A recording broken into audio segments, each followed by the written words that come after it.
Assalamualaikum warahmatullahi wabarakatuh. Bagi Anda penggemar kopi, memulai hari Selasa belum lengkap tanpa kehadiran secangkir kopi. Aroma dan rasa kopi yang nikmat menjadi booster energi menghadapi tantangan setiap hari. Kali ini saya akan mengajak Anda bersama-sama mengambil pelajaran dari dua perusahaan kopi yang sudah tidak asing lagi di Indonesia. Perusahaan pertama adalah Starbucks, sebuah perusahaan kopi asal Amerika yang saat ini menjadi bisnis leader pada segmen ini. Sedangkan perusahaan kedua adalah startup kebanggaan Indonesia yang menjadi F&B unicorn pertama di Asia Tenggara. Siapa lagi kalau bukan Kopi Kenangan? Yuk tanpa berlama-lama kita simak sebuah cerita dari secangkir kopi. Starbucks Corporation merupakan perusahaan multinasional coffee house terbesar asal Amerika yang didirikan pada tanggal 31 Maret 1971 di Seattle oleh 3 orang pecinta kopi yaitu Jerry Baldwin, Jeff Siegel, dan Gordon Booker. Nama Starbucks sendiri terinspirasi dari nama seorang mualim kapal pada novel Moby Dick karya Herman Melville. Sedangkan logo Starbucks merupakan karya Terry Heckler yang terinspirasi gambar Siren, seekor putri duyung dalam buku mitologi Nordik. Saat ini, Starbucks telah memiliki lebih dari 35.000 gerai yang beroperasi di 84 negara dan memiliki lebih dari 200.000 pekerja. Market capitalization Starbucks mencapai 123 miliar dolar dan menduduki peringkat 120 dalam Fortune 500. Kopi Kenangan mulai didirikan pada tahun 2017 oleh 3 orang sahabat yaitu Edward Tirtanata, James Prananto, dan Cynthia Koirunisa. Saat ini, Kopi Kenangan telah memiliki 878 cabang pada lebih dari 64 kota yang ada di Indonesia dan memperkerjakan lebih dari 3.000 pekerja. Market capitalization dari Kopi Kenangan mencapai lebih dari 1 billion USD dan menjadi unicorn F&B pertama yang ada di Asia Tenggara.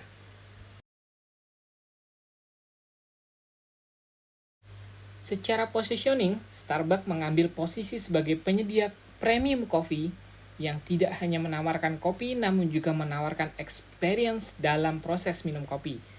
Mereka menyasar konsumen menengah ke atas yang menginginkan kualitas kopi terbaik, tempat minum kopi yang nyaman, serta prestis. Kopi Kenangan memberikan positioning yang sedikit berbeda dengan Starbucks, karena Kopi Kenangan menyasar penggemar kopi menengah ke bawah yang menginginkan premium coffee dengan harga yang affordable. Dalam melakukan ekspansinya, Starbucks tetap berkomitmen untuk menjaga kualitas layanannya dengan menggunakan dua sistem yaitu Company Owned Store dan Licensed Store. Berbeda dengan sistem franchise, Licensed Store tetap dijalankan oleh Starbucks dengan standar kualitas Starbucks. Sedikit berbeda dengan Starbucks, untuk mempertahankan kualitas, Kopi Kenangan hanya menggunakan Company Owned Store dalam ekspansinya, tidak memilih model bisnis franchise ataupun license store. Gerai Starbucks selalu memiliki desain yang unik, menarik, dan sangat nyaman sehingga pelanggan betah berlama-lama di dalam Starbucks. Beverage dan on-the-go souvenir diletakkan pada lokasi yang strategis dan paling terang di gerai, sehingga menarik perhatian pelanggan untuk mengeluarkan extra money. Meskipun tidak semewah Starbucks, namun gerai Kopi Kenangan juga tergolong sangat nyaman dan sudah dilengkapi dengan tempat untuk nongkrong, colokan listrik, dan juga wifi gratis. Starbucks memiliki tim yang bertugas menentukan lokasi gerai yang prime dan strategis menyesuaikan target pelanggan dari Starbucks. Lokasi ini membuat gerai Starbucks tampak lebih prestis dan memberikan kemudahan bagi pelanggan untuk melakukan meeting sambil menikmati kopi. Tidak seperti Starbucks, lokasi gerai Kopi Kenangan tidak selalu berada pada lokasi prime dan strategis. Jangkauan dari Kopi Kenangan jauh lebih luas karena menyesuaikan pelanggan Kopi Kenangan yang sebagian besar berasal dari kalangan menengah. Untuk memastikan bahwa produk Starbucks dapat diterima oleh pasar, maka Starbucks memasukkan local wisdom dan local culture dalam strategi mereka. Contohnya di Cina, mengetahui bahwa budaya Cina sangat erat dengan tradisi minum teh, maka mereka memasukkan menu teh pada penawaran produk mereka.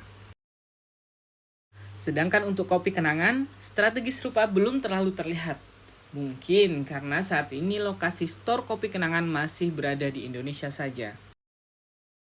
Selain menawarkan berbagai produk makanan dan minuman, Starbucks juga menawarkan produk merchandise bekerja sama dengan Bando Company. Starbucks juga bekerja sama dengan Stanley untuk membuat produk tumbler yang selalu laris manis di setiap gerai Starbucks. Hal ini akan menguatkan brand recognition dan menarik customer baru. Kopi Kenangan juga menawarkan beraneka ragam variasi produk dan merchandise, meskipun belum sebanyak variasi dari produk Starbucks. Kualitas tumbler dan merchandise-nya pun masih belum sebaik Starbucks. Dari sisi R&D, Starbucks memiliki sistem R&D yang jauh lebih lengkap jika dibandingkan dengan Kopi Kenangan yang mencakup industri hulu hingga hilir. Mulai dari penelitian benih kopi, metode penyemaian, penyerbukan kopi, penelitian tanah untuk menghasilkan biji kopi yang optimal dan memenuhi persyaratan Starbucks. Starbucks juga mengintegrasikan inovasi terbuka dalam proses R&D biji kopi untuk mempercepat proses tersebut. Starbucks juga memiliki tempat khusus untuk R&D menu kopi dan makanan baru. Tempat ini digunakan sebagai tempat untuk belajar dan bereksperimen menghasilkan produk-produk baru. Proses R&D di Kopi Kenangan saat ini lebih fokus pada pengembangan mobile app dan digitalisasi yang didukung oleh software developer dari Cina dan India. Kopi Kenangan juga belum menetapkan proses R&D di industri hulu. Mereka masih fokus pada proses ekspansi bisnis dan memastikan kehandalan sistem rantai pasok biji kopi, salah satunya dengan menggandeng petani kopi. Seperti Starbucks, Kopi Kenangan juga melakukan R&D untuk produk minuman kopi baru mereka. Proses R&D ini dilakukan di kantor pusat Kopi Kenangan di Jakarta. Starbucks merupakan pionir dalam penerapan teknologi di industri bisnis kopi ini dengan membuat Starbucks Application. Starbucks dapat menggunakan puluhan juta data pelanggan dalam menentukan keputusan bisnisnya. Kopi Kenangan juga mengikuti langkah Starbucks dengan membuat mobile application. Meskipun belum selengkap Starbucks, mobile application Kopi Kenangan telah menjadi competitive advantage jika dibandingkan pesaingan bisnis startup kopi yang lain yang ada di Indonesia. Starbucks mengembangkan Deep Brew application yang mengintegrasikan artificial intelligence, machine learning, dan IoT untuk memperkuat layanannya. Salah satunya dengan memberikan rekomendasi produk kepada pelanggan secara spesifik berdasarkan pola pembelian, cuaca, waktu pembelian, lokasi gerai, ketersediaan stok, dan data lainnya. Ini Kopi Kenangan juga sedang dalam tahap development. Mungkin dalam 1 atau 2 tahun ke depan kita sudah bisa memanfaatkan layanan ini. Dengan memanfaatkan data analytics, Starbucks dapat menentukan lokasi gerai yang paling tepat, melihat efek terhadap bisnis gerai lain yang berdekatan, serta melakukan penentuan kustomisasi produk berdasarkan lokasi gerai. Kopi Kenangan juga sudah mulai menggunakan data analytics dalam melakukan decision making untuk ekspansi bisnisnya. Kopi Kenangan menggunakan heatmap data pelanggan untuk menentukan lokasi gerai sehingga mudah dijangkau oleh pelanggan. Starbucks Payment memberikan kemudahan bagi pelanggan untuk menyimpan uang mereka dalam bentuk digital yang kemudian akan digunakan untuk melakukan pembayaran produk Starbucks. Bagi Starbucks, hal ini memberikan suplai cash dari konsumen bahkan sebelum konsumen membeli produknya, tanpa perlu membayarkan bunga. Kopi Kenangan belum memiliki sistem pembayaran sendiri sebagaimana Starbucks Payment. Namun jangan khawatir, Kopi Kenangan telah mampu mengintegrasikan sistemnya dengan layanan e-wallet seperti Dana, GoPay, dan lain sebagainya. Secara umum, Starbucks memberikan produk dan layanan yang jauh lebih banyak dibandingkan dengan Kopi Kenangan. Starbucks memiliki lebih dari 88.000 variasi dari makanan, minuman, dan merchandise. Starbucks juga memiliki produk dan layanan reward and gift program, Starbucks Payment, dan lainnya. Starbucks bahkan menjadikan Starbucks Roastery sebagai tourist destination dan source income baru bagi Starbucks. Produk dan layanan Kopi Kenangan juga sudah mulai berkembang, mulai dari produk makanan, minuman, merchandise, dan dilengkapi dengan layanan mobile app. Kopi Kenangan juga bekerja sama dengan penyedia snack lokal untuk meningkatkan diversifikasi produknya. Starbucks memang lebih unggul dari banyak sisi. Research and Development Starbucks jauh lebih menyeluruh, meliputi industri hulu hingga hilir.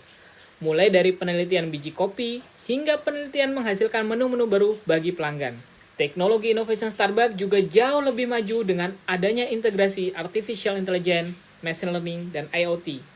Bahkan para ahli menyebut bahwa Starbucks merupakan teknologi company yang memiliki usaha kopi.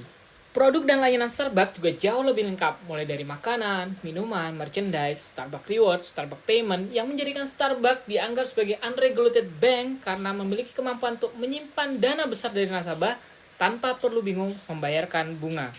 Namun, berbagai prestasi yang diraih Kopi Kenangan juga tidak bisa dianggap sepele. Keberhasilan Kopi Kenangan menjadi unicorn F&B pertama di Asia Tenggara menjadi sebuah prestasi yang akan tercatat dalam tinta emas startup Indonesia.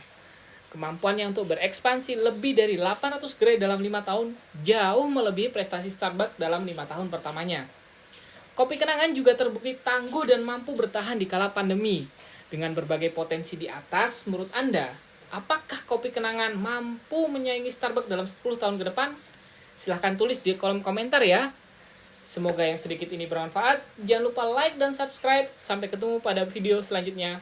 Assalamualaikum warahmatullahi wabarakatuh.